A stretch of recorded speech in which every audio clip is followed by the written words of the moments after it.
Ake nivusele bazalwane egameni likaJesu namhlanje kuseni vuka udle asiqhubekeni bantu abakethu nenkonzo yethu yesikhuluma khona ngemlando welibandla laKristu. Kuthi angibuyele emva nje kancane nginikhumbuthele ukuthi ngikakangeni lesifundo lesi ngikhulume ngema-letters to the 7 churches. Ngaqala ngelibandla lase-Efesu ngathi it's a period of time.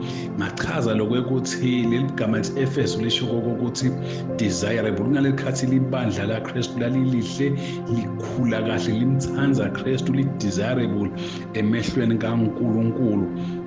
Egameni likaJesu ngengca-ke ngakhuluma ngekuthi there is another letter leya to the church of Smyrna.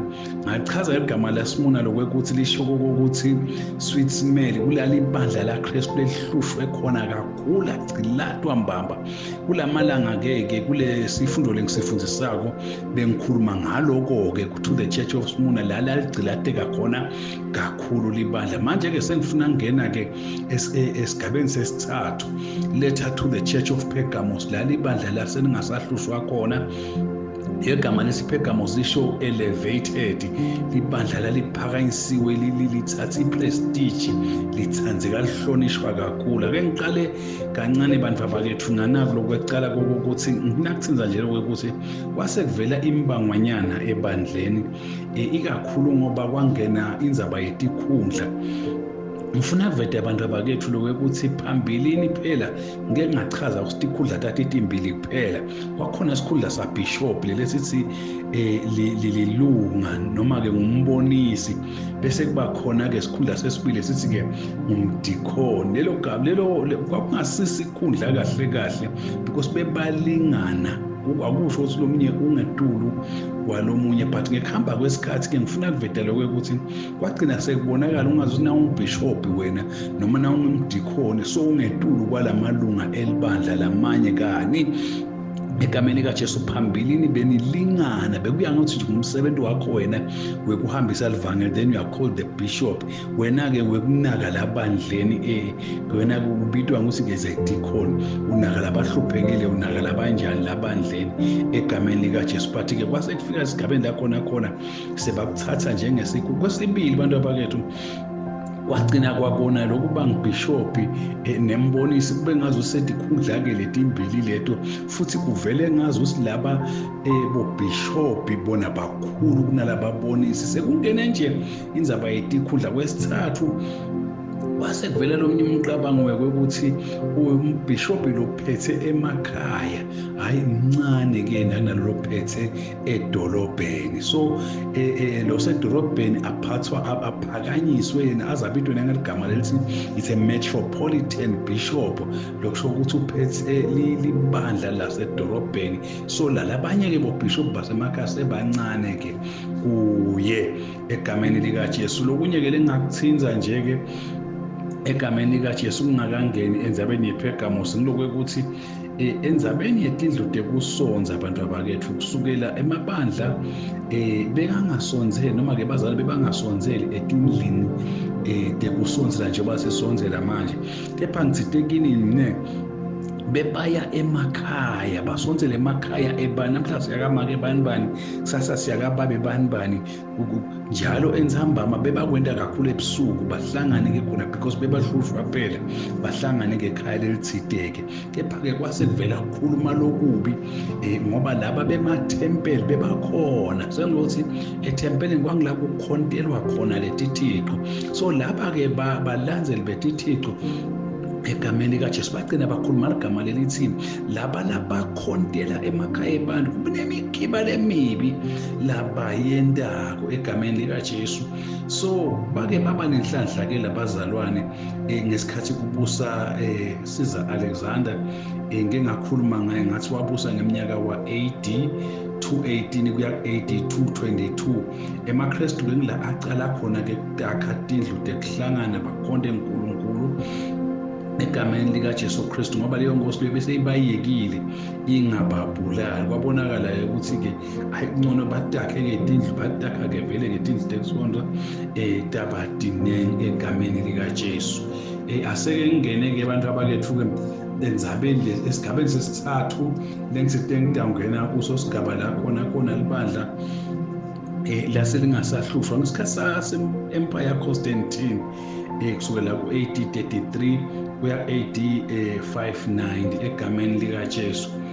Ake ngivete-ke kanjena lokho ukuthi sowufile-ke Diocletian njengoba ngeke ngachaza sekunekubanga-ke ukuthi ngibani othatha over emva kwa-Diocletian. Bebabaningi-ke emajaha abetimisele ukuthatha abe ngemakhosi. Lo mnye wabo-ke kwakungulo Constantine, naye bekafuna kuba inkosi Constantine, but-ke abebhekane nalamanye emajaha lafana nabo Maxentius.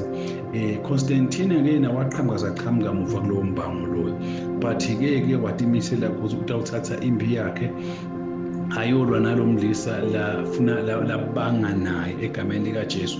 Uthi teke ngalenye ilanga emini Empire Constantine wathi ubuka etulo esibhakabhakeni wabona into langazange sayibone, wabona siphambano lapha etulo sikhatimula sicwebetela impela. Kwakunemagama abebhaliwe la eceleni kwalesiphambano abesilamagama ngalolu luphawu ncoba, ngalolu luphawu ncoba. Hayi wamangala ukuthi kodwa ngivelelwa yini manje kuthini lo. Phindze kwathi ebusuku alele nje-ke waphupha Jesu eta kuye aphethe sona leso siphambano leso egameni likaJesu labe lasibone lapha etulo esibhakabhakeni, amtshela lokuthi akancobe ngaso. Constantine wayibona lenzaba ukuthi i-serious ngoba yenteka before ayembini. Wasofuna-ke abantu abahlakaniphile ukuthi no, abamakhele induku lesasiphambana tawufaka kuyo le flag before aye empini. Wasuyayithatha-ke uyahamba, nafika empini walo wavele wafika waphumela wamcosha egameni likaJesu lona bekalwa naye. So wasekuthumela-ke ligama akubitwe abafundisi bete kuye bathe batomchazela ngale ndzaba yesiphambano. Wayimukela-ke inkolo yobuKristu egameni likaJesu Kristu. Kwabonakala-ke ukuthi hayi libandla laKristu kusho ukuthi litawuphumula-ke ekudingelweni nasekuhluphekeni lokusabekakho.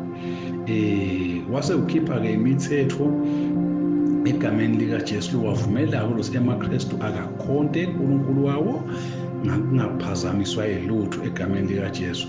Banengele abantu abakhuluma lokuningi bathi hayi abengitsotsi lo muntu lona bengaphendvuki, labanye bathi cha abephendvuke embamba Constantine. Kodwa-ke labasi bangaphendvuki bakhulunyiswa kulokuthi akaliyekelanga leli gama lakhe lelithi Pontifex Maximus. Leli gama lelithi Pontifex Maximus igama lolithola nangabe ungumholi waleti thixo. So waqhubeka nalo lelo gama lelo yena akaliyekelanga kani phela sewemukele Kristu. Lokunye-ke labaphikisana ngako ngokuthi yini wala kubhajatiswa, waze wabhajatiswa sagula kakhulu. So kani singete sasho ukuthi wayiphendvuke embaba, but-ke impilo yaba yinhle-ke vele nesikhathi saConstantine egameni likaJesu. Ake ngibekise nje ngemithetho layishaya Constantine iwafeva kakhulu emaKristu. Ngicale nje ngenzaba yeTildeksons, wakhipha yakhe imali wathi akwakhiwe emasonto Tildekhontela tibe dinengi, waze wenca wabancengisisa emakholwa ukuthi akahambe aphenduke angene emasontweni asonze egameni likaJesu. Lokunye la umthetho la ushaya kwaba ngumthetho avimba umkhuba wekubethela. Ngifuna-ke ukhumbule ukuthi indzaba yesiphambano yayivele yenziwa ngemaRoma. Jesu ubethelwa nje esiphambanweni ngomkhuba weMaroma lokhu sinababulala umuntu bambulale ngesiphambano, but Constantine wasuyakuvala lokho wathi ngonke akusuchubeka because lesiphambano ngiso la kwale ngaJesu khona. So kusuka namhlanje indzaba ye-crucifixion ayisaqhubeki iyema. Ngiyayivimba nje kuyaphela le nto lena because kwale ngaJesu la egameni likaJesu Kristu. Lokunye-ke umthetho la ushaya lo waba muhle, waphakamisa abafundisi, wabathatha abafundisi wabaphakamisa waba-elevator vele baba sezingeni lesetulu egameni likaJesu, kangangokuthi bebangasawubhadari ngisho umthelo egameni likaJesu. Ngisho noma ngathiwa-ke kuyabuthwa-ke kubuthwa emabutho latawuya kuyolwa impi, bona bebagegwa, bona bangathathwa. Lo unye futhi umthetho la ushaya kwaba ngumthetho welisonto abantu abakwethu. Lokhu akuvamiseke kwendeka ukuthi emaKristu bayengayi esontweni ngeSabatha, but bebakhona ngesuku lekucala lweliviki ngeSunday. Mane-ke bebasebenta phela ngoba langa lemsebenzi, bavuke baye emsebentini noma-ke bahambe baye enkonzweni egameni likaJesu Kristu. Ngakho-ke Constantine wabona lo semaKristu ayahlupheka, wase wenda-ke umthetho lokuthi kusukela namhlanje ngesonto akusentshelwa.